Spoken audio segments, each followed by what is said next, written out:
Praise the Lord. Hallelujah. പ്രിയപ്പെട്ടവരെ, ഇന്ന് ഞാൻ നിങ്ങളുടെ മുമ്പിലേക്ക് വെക്കുന്നത് ഒരു യഥാർത്ഥ ശുശ്രൂഷകന്റെ ജീവിതമാണ്. ദൈവം തെരഞ്ഞെടുത്ത്, ദൈവം വേർതിരിച്ച്, ദൈവം വിളിച്ച്, ദൈവത്തിന് മുമ്പിൽ 100% വിശ്വസ്തനായിരിക്കേണ്ട ഒരു വചനപ്രഭാഷകൻ, ഒരു ശുശ്രൂഷകൻ, ഒരു ദൈവദാസൻ എങ്ങനെയായിരിക്കണം എന്നത് എൻ്റെ ചില അനുഭവങ്ങളിലൂടെ ഞാൻ നിങ്ങളോട് പങ്കുവയ്ക്കുകയാണ്. ഇന്ന് ഒത്തിരിയേറെ ക്ലേശങ്ങളിലൂടെ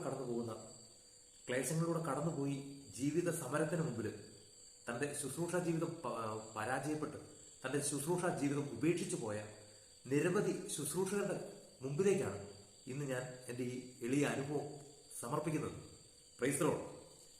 പ്രിയപ്പെട്ടവരെ, ദൈവത്തിൻ്റെ പരിശുദ്ധാത്മാവിൻ്റെ പ്രത്യേക നിർദ്ദേശപ്രകാരം 2014 ഞാൻ എൻ്റെ ജന്മദേശം ഉപേക്ഷിച്ച്, അങ്ങനെ തന്നെ വേണം പറയാം, ജന്മദേശം ഉപേക്ഷിച്ച് 100% ദൈവഗതി പ്രകാരം അവിടുന്ന് 18 കിലോമീറ്റർ ദൂരമുള്ള, എനിക്ക് യാതൊരു പരിചയവും ഉള്ള ആരും ഇല്ലാത്ത ഈ ഒരു കല്ലുവേൽ എന്ന് പറയുന്ന ദേശത്തേക്ക് വരുമ്പോൾ, അത് പറയുമ്പോൾ അതിനെക്കുറിച്ച്, ആ അനുഭവങ്ങളെക്കുറിച്ച് മാത്രം ഒരു വീഡിയോ ചെയ്യാറുണ്ട്.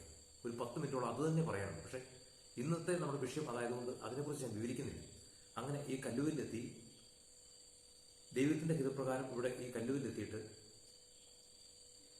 എനിക്ക് അതിനു മുമ്പ് മുൻ വർഷങ്ങളിൽ എനിക്ക് ദൈവം വാഗ്ദാനം ചെയ്ത ഭവനത്തിന്റെ നിർമ്മാണം ഇവിടെ വന്നതിന് ശേഷം ഒരു 1.5 വർഷങ്ങൾക്ക് ശേഷം ഈ ഭവനത്തിന്റെ നിർമ്മാണം ആരംഭിച്ചു. തറ കെട്ടി, അതിൽ നിന്ന് നല്ലൊരു ചെലവ് വന്നു, ഭിത്തി കെട്ടി, മേക്കൂട് വാർത്തു. ഇങ്ങനെ ഇരിക്കുന്ന ഈ കാലഘട്ടം എന്ന് പറയുന്നത് എനിക്ക് അതുവരെ കുറേ വർഷങ്ങളായിട്ട് അതുവരെ ഉണ്ടായിരുന്ന ബിസിനസ് എല്ലാം ഞാൻ എൻ്റെ ഈ ഭവന നിർമ്മാണത്തിന്റെ ഭാഗമായിട്ട് നിർത്തി.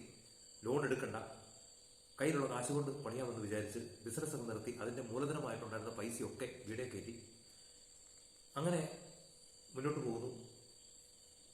ഇതിൻ്റെ കൂട്ടത്തിൽ കേരളത്തിന് പുറത്തും ഒക്കെ ആയിട്ട് ധ്യാനകേന്ദ്രങ്ങളിലും പല ധ്യാന ടീമുകളോട് ചേർന്നും ഇടവക ധ്യാനത്തിലും ഒക്കെ ആയിട്ട് ഗാനശുശ്രൂഷ ചെയ്ത് അതിൽ നിന്ന് കിട്ടുന്ന തുച്ഛമായ വരുമാനം കൊണ്ട് അരിച്ചു ഭരിച്ചിങ്ങനെ ജീവിച്ച് മുന്നോട്ട് പോകുമ്പോൾ ദൈവത്തിൻ്റെ പരിശുദ്ധാത്മാവ് എന്നോട് ആവശ്യപ്പെട്ടു, മോനെ ഹോം മിഷൻ തുടങ്ങും.